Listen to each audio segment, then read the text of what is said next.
কোন ভিডিও?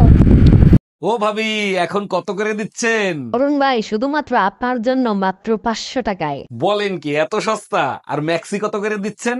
অরুণ ভাই, সব জায়গায় ইচ্ছামি করেন না, যেদিন বাতে পারবেন ঘোড়া দিয়ে কাটতে দেবে।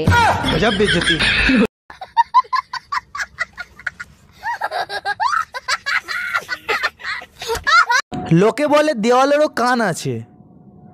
এখন কথা হচ্ছে মুখ তো নেই, তাহলে শুনেও করবেটা কি?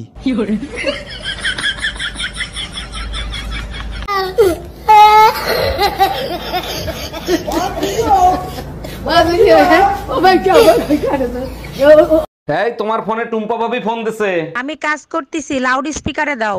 ভাবি, আমার বেডরুমের লাইটটা কেটে গেছে, আমি তো অন্ধকার ভয় পাই, ভাইরে যদি একটু পাঠায় দিতেন। অবশ্যই পাঠাই দিতাম, ও তো বাজারে গেছে ভাবি। এই গরমে বাজার করা যায়, তাই তাড়াতাড়ি চলে আসলাম।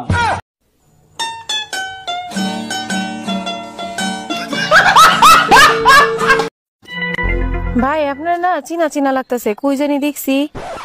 কই আর দেখবেন, মনে হয় টিকটকে দেখছেন। আমি টিকটক সেলিব্রিটি না। না না, টিকটকে না, কই জানি দেখছি, কই জানি দেখছি। ও, মনে পড়ছে মনে পড়ছে, আপনি না গেছে আমার সঙ্গে বাথরুমের ট্যাঙ্কি পরিষ্কার করছিলেন। ভাবি, আপনি তো ড্রাইভিং পরীক্ষা দিতে যাবেন, একটা প্রশ্ন করব, উত্তর দিতে পারবেন? আরে অরুণ ভাই, আপনি যে কোনো প্রশ্ন করেন, সব প্রশ্নের উত্তর আমি দিতে পারবো। আচ্ছা বলেন তো, রাস্তার উপর কবরের মতো যেটা দেয়া থাকে ওইটা কেন দেয়া হয়? ওইটা দেখলে বুঝতে হবে গাড়ি স্লো করতে হবে, কারণ রাস্তা প্রেগনেন্ট হয়ে গেছে। এই শোনো, গরমের ছুটিতে আমি বাপের বাড়ি যাব, আমারে বাপের বাড়ি দিয়ে আসো। এই গরমে হিট স্ট্রোক করে মরার কোনো ইচ্ছা আমার নাই, তুমি একা একা যাও। একাই যাইতাম, তোমার শালি বললো দুলা বাইরে সাথে নিয়ে আসতে, তার জন্য তোমারে বললাম। আরে কই তুমি, দেরি হয়ে যাচ্ছে তো, তাড়াতাড়ি চলো।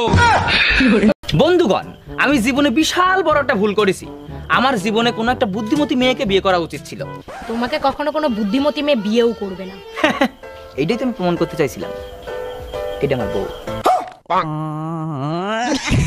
কোনো কথা শুনতে চাই না, তালাক আমি চাই। আপনারা দুজনে একটু শান্ত হন আর আমাকে বলেন কেন আপনারা তালাক নিতে চাচ্ছেন। দারোগা সাহেব, এই লোকটা আমার ভরা যৌবন নষ্ট করে ফেলাইছে, এর বিচার আমি চাই। ভরা যৌবন? তুই তো হলি সেই ফ্লপ সিনেমা যেটা আমি হাফ টাইমের পরে দেখা শুরু করছি। জানেন ভাবি, আপনাকে দেখলেই না পাগল হয়ে যাই। আচ্ছা বলেন তো, দুনিয়াতে এত মেয়ে থাকতে ভাবিদেরকে আপনাদের এত ভালো লাগে কেন? আরে ভাবি, অন্যের গাড়ি চালানোর মজাই আলাদা। আর অ্যাক্সিডেন্ট হইলে দায়ভার মালিকের, তাই না? কোথায় যাচ্ছ ঠাকুর? চলে এসো না, একটু গল্প করি। না, গল্প করবে না, ঘরে গাল দিচ্ছ। ও আমার বোন এসেছিল, গল্প করবে বলে। কোথায় কোথায়? তোমার কাজ আছে যে? কাজ সারা জীবন হবে।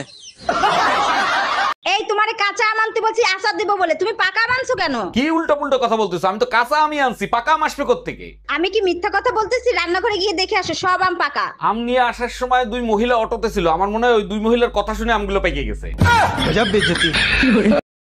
আমরা দুজন কাজের ফাঁকে ঝগড়া করে যাই, তোমার কথা শুনলে হাই আমার শরীর জ্বলে যায়। তুমি এমন ঝগড়াতে জানলে করতাম না বিয়ে।